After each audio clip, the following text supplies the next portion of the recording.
sideline reporter are actually calling the game. I don't know for sure. But in case you've been living under a rock, Sheryl Swoopes can't stand Caitlin Clark.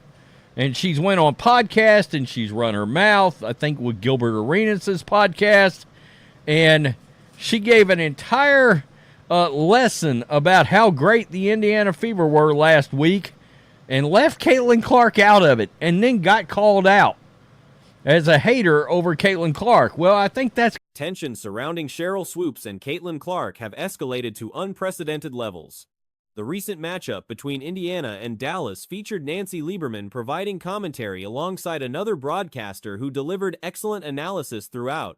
During Sunday's contest, where Clark and Indiana secured victory over Dallas, significant developments occurred behind the scenes regarding broadcasting assignments. Reports confirmed Swoopes was originally scheduled to participate in game coverage either as sideline correspondent or primary analyst. However, for those aware of recent developments, Swoopes has demonstrated hostility toward Clark through multiple public appearances. During a podcast appearance with Gilbert Arenas, Swoopes provided extensive analysis of Indiana's recent success while conspicuously omitting any mention of Clark's contributions. This prompted widespread accusations of bias and animosity toward Clark. It's confirmed at this point. And it's gotten so bad that it looks like she had been pulled from that broadcast. Nancy Lieberman was replaced. And by the way, Nancy Lieberman, during the game, made these comments about Caitlin Clark and not wanting people to be so damn jealous of Caitlin Clark. And you better take note that Caitlin Clark is going to lead a lot of women to make a lot of new strides in the business. These characterizations appear validated by subsequent events. The situation deteriorated sufficiently that Swoopes was apparently removed from broadcast duties, with Lieberman stepping in as substitute. During game coverage, Lieberman made pointed remarks about Clark, specifically addressing jealousy directed toward the rookie sensation. Lieberman emphasized Clark's role in creating future opportunities and financial prosperity for numerous women in professional basketball. Lieberman's on-air comments proved noteworthy. She described encountering hundreds of supporters gathered before tip-off. Clark's influence on the sport registers as generational in scope. From a lot of new strides in the business. It's pretty early in the morning, folks. It's before 7. So let's take a look at this. This is what she said. You know, when I walked in here before the game, there were just hundreds of fans lined up. Oh, yeah.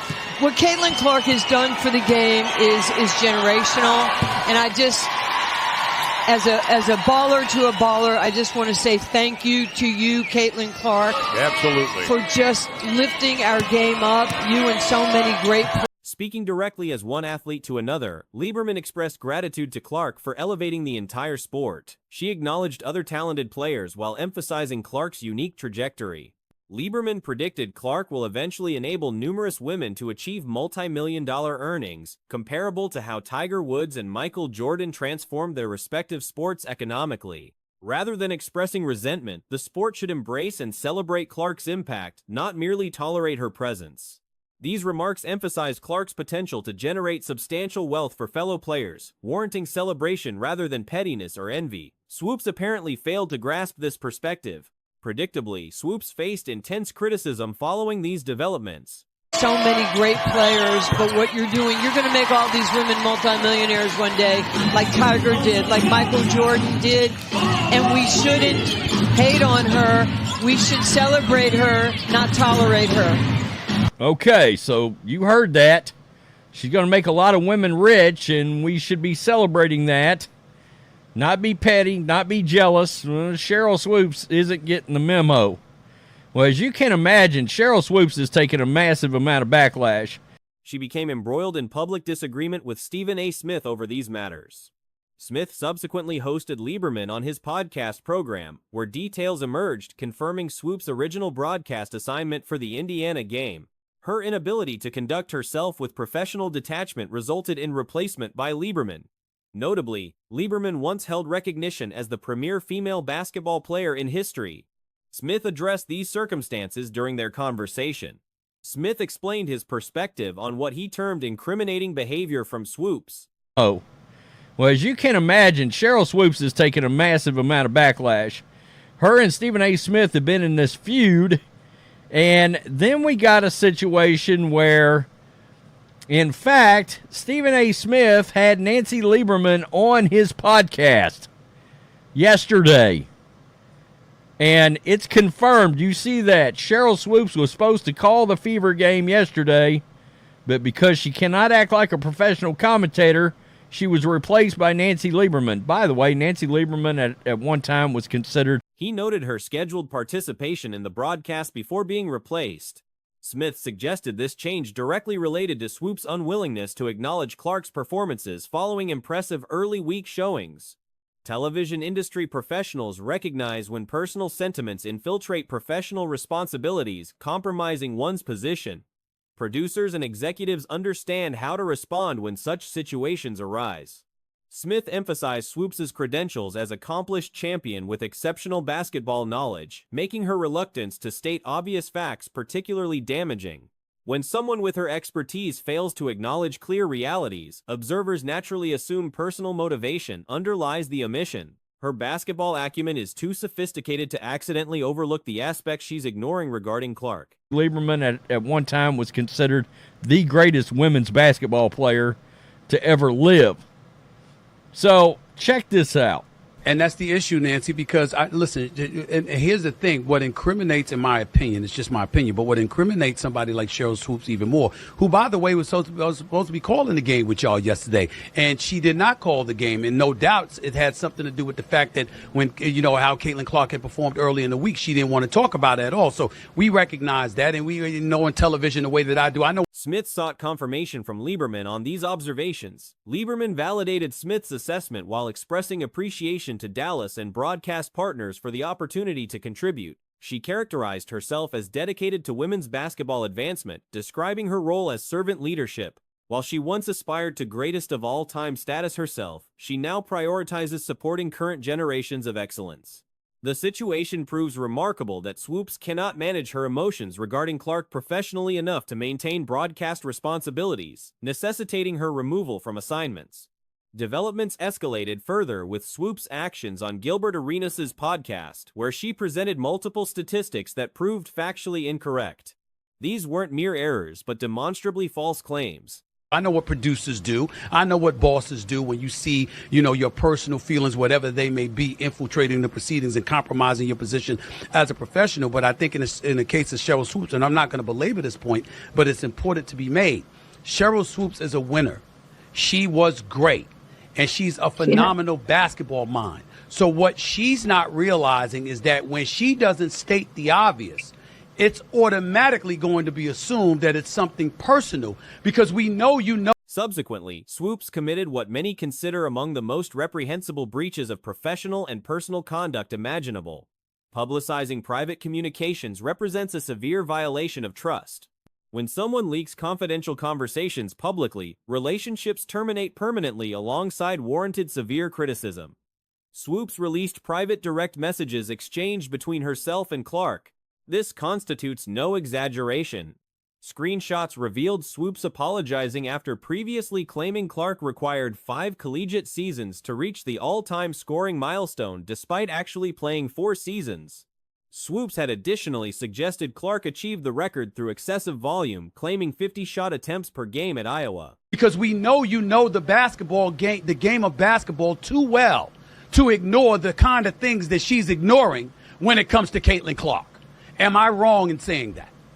No, you're not wrong in saying that. And I would like to thank the Wings and Bally's for putting me on the game and asking me if I would do it. I will do anything for women's basketball. I'm just a servant leader here. At one point in my career, I wanted to be the greatest of all time. And now I just want to be a great, person that supports this. This characterization demonstrated profound disrespect. Actual statistics show Clark averaged approximately 22 shot attempts, not 50. The private messages began with Swoopes' apology regarding her factual error. She wrote to Clark, acknowledging her mistake, attributing confusion to COVID year eligibility complications. Swoopes expressed complete respect for Clark's abilities and appreciation for her skill level, congratulating her on accomplishments achieved thus far. She concluded with well wishes and heart emojis. Clark responded graciously, indicating no concern whatsoever and expressing appreciation for Swoopes reaching out directly. A lot of people has been pushing that narrative that these young ladies do not like each other, and I've been telling y'all from day one, I simply just don't believe that. Caitlin Clark and Angel Reese has been battling it out since AAU. Do you guys know that's like high school, bro? These young ladies are very familiar with each other. They have been in contact with each other for a while now throughout their basketball careers, and for them not to get along is just simply insane. Now, she emphasized absence of negative feelings while acknowledging Swoopes' contributions to women's basketball. Clark credited Swoopes with inspiring young players like herself and establishing the foundational platform benefiting current generations. Heart emoji accompanied her response. Swoopes replied, acknowledging Clark's graciousness, reiterating appreciation for her abilities, and noting Clark was elevating the sport to unprecedented heights. She encouraged continued excellence with more well wishes, prayers, and additional emojis. The religious overtones from Swoopes struck some as performative, given subsequent actions betraying the private exchange.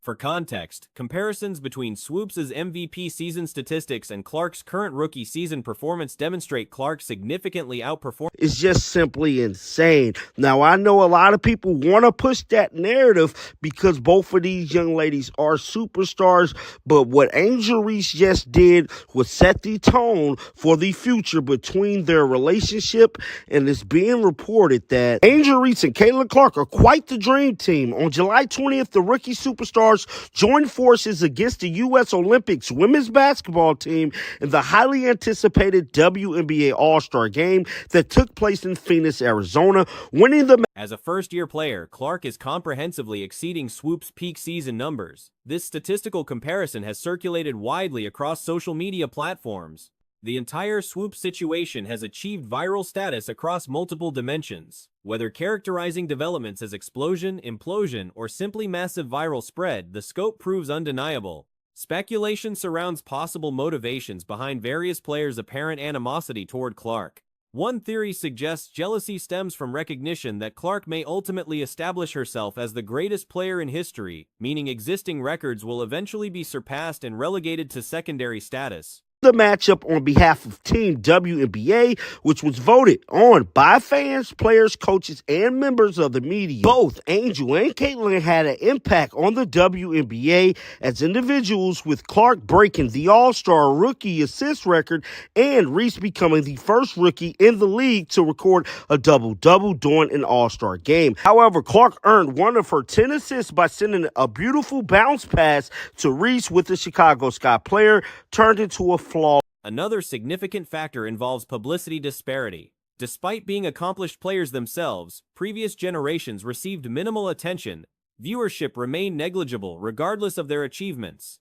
This represents observable reality confirmed by historical attendance and ratings data. The contrast with Clark's impact proves stark. Additionally, the league's activist orientation creates complications. Turned into a flawless layup. Not bad for two players who have been at the center of rivalry discussion since their college days, which has only gotten more toxic and more physical since their first WNBA season. Caitlin Clark had this to say back in June: "I'm pretty sure the only people that view this as a rivalry is all of you." Caitlin Clark told reporters, "Like, to us, it's just a game of basketball." And Caitlin Clark couldn't have been even more right about this.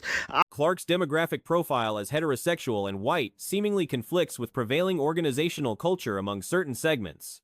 This creates additional tension and resentment from specific constituencies within the sport. Multiple factors converge, creating the current environment. Swoopes' decision to leak private communications represents a new low point. Expressing animosity publicly is one matter.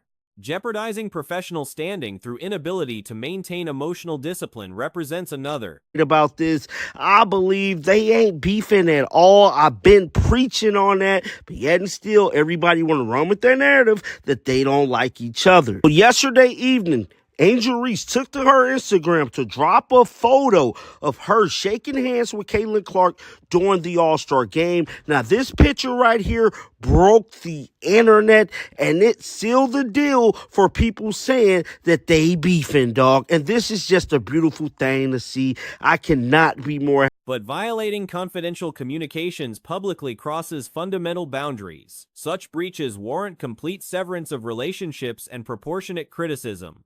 Questions arise regarding Swoopes' podcast featuring official league branding titled Queens of the Court or similar. The program ostensibly covers league matters but conspicuously refuses to discuss Clark despite her dominance and influence. This pattern continues despite her transformative impact. Observers suggest commissioner-level intervention seems warranted. Beefing, dog. And this is just a beautiful thing to see. I cannot be more happier about this. And it just shows the sportsmanship between both of these young ladies. Now, Angel Reese did open up to reporters about teaming up with Caitlin Clark again. Let's roll the footage right now. I know you're never asked questions about Caitlin, never asked questions about you, but how about the experience of being teammates and actually getting to be on the floor together? Because you did have quite a few minutes of run there together in this second quarter. Yeah, it's so cool. I know when she gets the ball, I'm running to look for the ball because I know she's going to throw it. If holding that position, one would contact Swoopes directly demanding behavioral corrections or termination of her podcast. Questions arise regarding Adam Silver's oversight responsibilities since he technically maintains authority over league operations. The situation has reached absurd proportions requiring administrative response. The developments prove genuinely shocking and unprecedented in their unprofessional nature across multiple dimensions. Swoopes' actions reflect poorly not only on herself but potentially on league leadership for tolerating such conduct from someone with broadcasting responsibilities and official platform for discussing league matters. The contrast between Lieberman's professionalism and supportive public statements versus Swoopes' pattern of omissions, misstatements, and ultimately privacy violations could not be more pronounced. So she's been great to play with. I mean, the future, we're going to be playing with each other a lot. Hopefully in 4 years we can be Olympians together. So, Angel, it's been a terrific. Now, can we all just let these two young ladies play basketball and be competitors, be teammates, and do what they do for a living, man? Can we leave race out of it? Can we leave the propaganda out of it and just let these young ladies leave it all on a basketball court, bruh? Moving on to another story, to a little like Enrique is going viral over her recent comment. The leaked messages demonstrate Clark handled the situation with remarkable maturity and grace, accepting Swoopes' apology graciously while crediting her for contributions to the sport. This response only amplifies how Swoopes' subsequent decision to publicize their private exchange represents betrayal of that goodwill. Clark extended professional courtesy and genuine appreciation, only to have that confidence violated for unclear purposes. The basketball quality comparison between Swoopes' career peak and Clark's rookie campaign provides additional context for potential jealousy motivations. When a first-year player demonstrably outperforms your best professional season, ego management becomes challenging. However, most legends embrace new talent rather than attempting to diminish their achievements through omission or factual distortion. Over her recent comments about Caitlin Clark as well. Now, we already know Enrique came the ball, bruh. She put the beats on that Olympics team. She was the WNBA All-Star MVP. She had well over 30 points. Caitlin Clark was definitely the orchestrator of that big-time show that she displayed at the WNBA All-Star game with 10-plus assists. Caitlin Clark was the lead general on the court, and it was just a wonderful thing to see. Now, a lot of people have been poking. The broadcasting industry's response in removing Swoopes from assignments indicates awareness of the problem and willingness to act. However, her continued platform through the official podcast raises questions about consistent standards enforcement.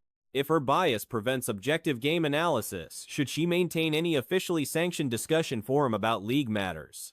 Lieberman's comments during the broadcast provided necessary counter-narrative to prevailing negativity from certain quarters.